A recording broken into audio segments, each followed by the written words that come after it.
కృతజ్ఞత కరుణను చూపిస్తుంది. దేవునికి కృతజ్ఞత చెల్లించటం ద్వారా అవధులు లేని ఆయన కరుణను పొందుతాము.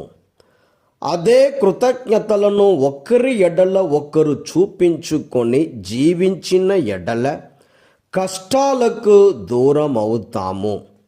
కలిసిపోయే మంచితనాన్ని సంపాదించుకొనగలము. ఈనాటి పాఠాలు ఈ విషయాన్ని మనకు గుర్తు చేస్తున్నాయి.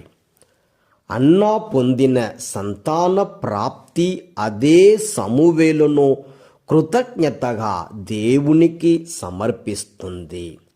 నేను పసికందును ప్రభువునకు కానుక చేయుచున్నాను. 1 సమూయేలు 1:28. మరియమ్మ మహాతరమైన స్తోత్ర గీతముతో కృతజ్ఞత గురించి వినగలం.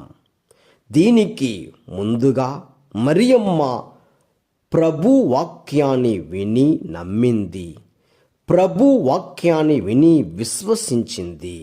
ప్రభు వాక్యాన్ని విని పాటించింది. ప్రభువు తల్లిగాను, విశ్వాసులందరికీ గొప్ప విశ్వాసిగాను, శిష్యులందరికీ గొప్ప శిష్యురాలిగాను నిలిచింది.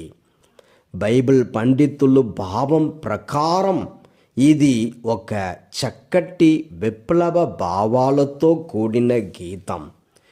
దీనుల వర్గానికి చెందిన దేవుని దయను ఎదురుచూచే వారందరికీ ఆదరణ, ఆశీర్వాదము దొరుకును.